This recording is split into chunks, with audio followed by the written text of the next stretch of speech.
The movie starts in 1947 in the New Mexico desert, where a radio operator picks up a strange signal that causes his dog to bark uncontrollably. Intrigued, the man connects more equipment, but still can't decipher the noise. He contacts another station, which informs him that the signal is coming from Roswell. Taking his dog and the radio with him, he drives off toward the source. In the distance, he sees smoke and a strange light. Suddenly, his truck loses power, and the dog leaps out, barking furiously. The operator follows the dog and comes upon a fiery scene, with something odd at the center. As he hears a noise and looks up, he's blinded by a bright light and panics. Fast forward to Antarctica in 2003, where a group of scientists detects an unusual object buried 5 meters beneath the ice using a scanner. Unsure what to make of it, they send the object to a NASA research station for further study. Meanwhile, at the University of California, cryptologist Julian is teaching a class while a flirtatious student tries to distract him. Ignoring her advances, Julian shuts his laptop after receiving a provocative email from her. After class, Julian meets with Dr. Bachman, who has received satellite images of the strange Antarctic discovery. Initially thought to be a fossilized whale, it turns out the object is emitting a mysterious radio signal. Dr. Bachman hands Julian a CD containing the signal for him to analyze. Obsessed with the signal, Julian quickly realizes it contains structured patterns, not random noise. He runs the data through specialized software and finds the signal has a frequency stronger than anything known on Earth. Excited by his findings, Julian convinces Dr. Bachman to secure him a spot on the research team investigating the object. Meanwhile, on the Falkland Islands, 2 scientists also come across the strange signal. Unable to decode it, they send it to an observatory in Arizona, where another team detects an amplification of the signal and forwards it to NASA. Days later, Julian arrives in Antarctica. His flight faces turbulence from a violent storm, and visibility is low as the plane struggles to land. Fortunately, the bright lights of the base guide the pilots to a safe landing. After a tense moment, the plane slides but stops without incident. At the base, Julian is greeted by Nyla, who gives him a tour and introduces him to Dr. Jirak, the head of the operation. Julian is then taken to the site where the object is stored. Though mostly unearthed, it remains encased in ice. Following protocol, the team is letting it thaw naturally, though they've noticed it's melting at an unusual rate. Both Jirak and Julian suspect the object might be extraterrestrial. As Julian examines it more closely and touches the ice, a strange energy surges up his arm, causing him to relive memories from the past few days. When he pulls his hand away, his skin is red and irritated. Just then, Dr. Kate, who happens to be his ex, finds him. Though she doubts his ability to avoid trouble, she asks him to behave since the project is important to her. That night, Julian dreams of something glowing within the ice. He's jolted awake by a strange noise and leaves his room to investigate, noticing a shadow moving around and water pooling on the floor. As he follows the trail, he senses a presence behind him, and when he turns, the same mysterious energy shows him visions of the universe, the 1947 New Mexico incident, and strange alien creatures. When Julian wakes again, he's uncertain whether it was a dream or reality. The next morning, Nyla shows Julian their genetically engineered corn, which is growing successfully in the warm conditions of an Antarctic greenhouse. As they walk through the field, Julian can't help but notice Kate's closeness with Straub, making him feel jealous. Meanwhile, a government agent and the Secretary of Defense are reviewing the profiles of Julian, Jirak, and Bachman. They uncover that Julian was once involved with a student, which led to him leaving teaching to work for NASA. That student was none other than Kate. They also examine the signal NASA sent them and realize it's identical to one detected in 1947 back at the base. Julian spends his time studying the signal, though progress is slow. Communications Officer Grisham joins him and shares how he initially discovered the signal coming from the ice. Later, during lunch, Julian meets the rest of the crew, but Straub mocks him for his belief in aliens. After lunch, the crew experiences a communications blackout, a frequent occurrence during storms. Julian checks on the object and is surprised by how much ice is melted, revealing more of the object beneath. Nyla remarks that she feels a faint pulse in her joints as she approaches the ice, and when she tries to touch it, Julian warns her against it. Julian realizes the signal has changed. There are now multiple frequencies combining in one, unlike the original signal Grisham found. Unable to access the satellite, Julian persuades Grisham to help him rig an antenna, allowing him to continue analyzing the signal through his computer. The next morning, the base shakes violently and the mysterious object falls from its hangars. The crew rushes to inspect it and finally sees the object, now mostly free of ice. It's unlike anything they've ever encountered. When Kate touches it, she receives an electric shock. After examining the object, the team concludes it's made of igneous rock, indicating it could be a meteorite. However, Julian notices that the signal is similar to aircraft retrieval data, leading him to believe the object is actually a black box from a crashed spacecraft, sending out a distress signal. Excited by his theory, Julian rushes back to his computer, combining his findings with math to decipher part of the message. Despite making progress, the message is still unclear, and Straub mocks him for it. The group takes a snack break, and Straub insists the idea of aliens is crazy, but everyone else agrees with Julian's theory. At that moment, they're called back to the maintenance bay because a crew member has found a crease on the object. The team discusses the idea of opening it, and Kate worries about potential virus or other pathogenic organisms, but Straub points out the labs are sealed environments, and they all agree to open it in the morning. Meanwhile, Bachman is called to the White House to discuss some terrible news regarding the mysterious object.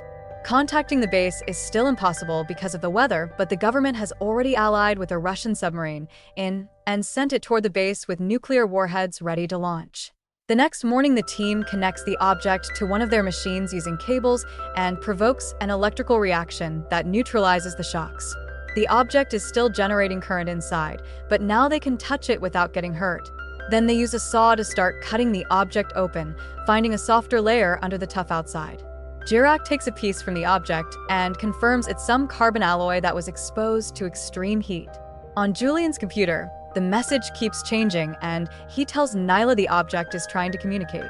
When Nyla says it's like the video game Mind Maze, it gives him an idea on how to tackle the message, and after some trial and error, he finally manages to translate it. It says, "Do not open." Julian and Nyla freak out and run to the maintenance bay, but when they get there, it's too late. A glowing energy is coming out of the object and making the saw man scream in pain. His body starts melting, and soon an explosion happens, hurting multiple crew members and destroying most objects in the room. It also brings down the generator, which shuts power down in the base until the emergency batteries take over. After getting some flashlights, the rest of the group goes down to the bay to check on the wounded employees. Everyone is alive except for the sawing guy, who is burned to death. When they take a closer look at the hole the saw left in the object, they're surprised to discover weirdly looking organic parts. Pilot Tony pokes it with a broom handle, and the membrane starts burning away until a new hole reveals what's truly inside the object, a frozen alien. They can't tell if it's just sleeping or actually dead. Suddenly, Nyla says she feels sick as her nose starts bleeding. She falls on her knees, and her face begins melting as well. Soon more and more employees start going through the same, making the group realize there's some kind of virus that escaped from the object and is now in the air, killing them one by one. Horrified, the few survivors run into a sealed room to be safe and watch the alien on the security cameras. Grisham tries to contact someone for help, but the comms are still down. Dirac explains a disease sometimes slows down to avoid killing the thing it needs to live on, so there's a chance the survivors may be infected as well. While the group fights over what to do, the alien opens its eyes. By the time the crew looks at the screen again, the creature is gone from the bay. They agree to go looking for it and to get the guns brought by the pilots. Using just their flashlights, the crew starts searching the maintenance bay. Straub gets scared when he feels something at his back, but it's just Kate. Grisham is also searching, unaware something is watching him from afar. It goes away when Grisham turns around with his flashlight. The presence then starts following Tony, who screams when he sees something moving in the shadows. As Julian tries to climb over some boxes to reach the next base level, Kate turns off the power in the rooms they aren't using, and Julian falls. He recovers quickly and begins following a weird noise until he finally finds the alien, who appears to be scared. Julian puts down his flashlight while using gentle words, trying to prove he's friendly. The alien slowly comes out and puts its claws near the flashlight, absorbing its energy until it's off. Then the alien approaches Julian and carefully grabs his head with both hands, sharing the energy. When the alien opens its eyes, Julian begins having beautiful visions of the rest of the universe. At that moment, the others show up and Traub tells Tony to fire his gun. The bullet hits the alien, and from the resulting wound, a strong energy beam comes out, knocking down Tony and Grisham when they try to come closer. Once all the energy has been expelled, the alien falls and dies, causing its body to disintegrate to the point of disappearing.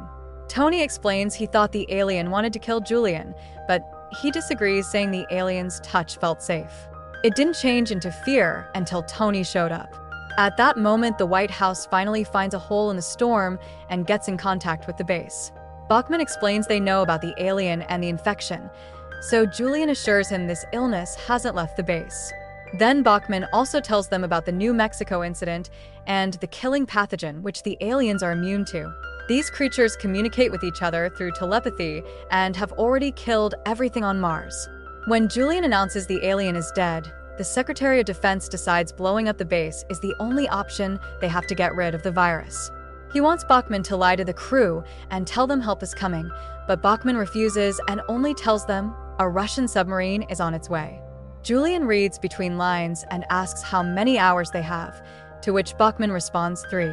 After the conversation ends, Straub freaks out and says he wants to leave on the plane even if the storm is bad.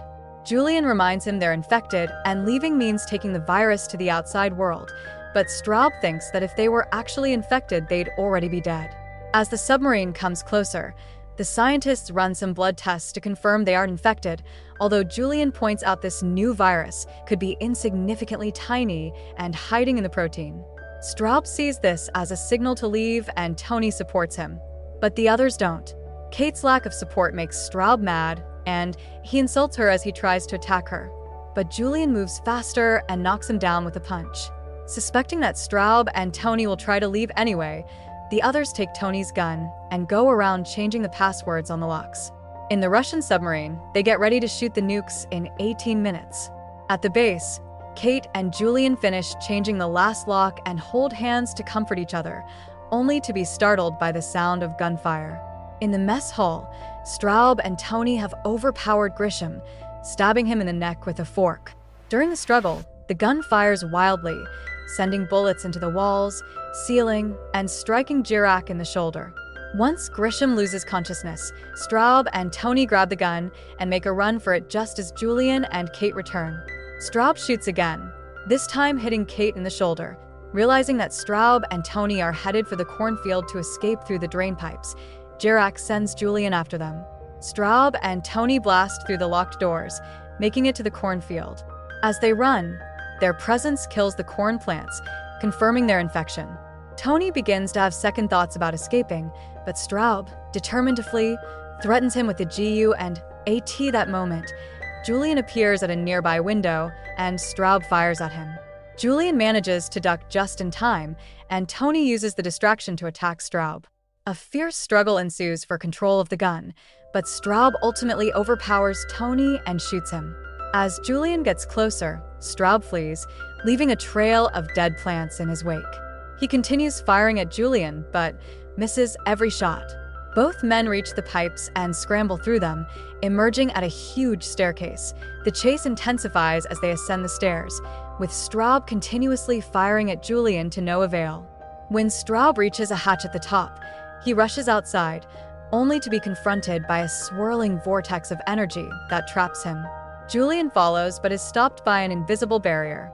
He tries to calm Straub, urging him to breathe slowly, but Straub, unable to breathe, panics. The energy gradually envelopes Straub, disintegrating him until nothing remains.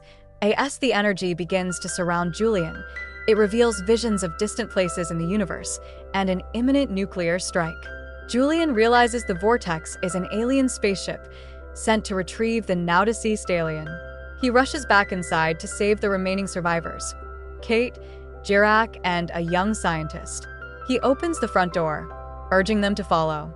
Initially hesitant, they understand the situation when they see two aliens within the vortex. The young scientist and Jirak go ahead, followed by Kate and Julian, who hold hands as they step into the vortex.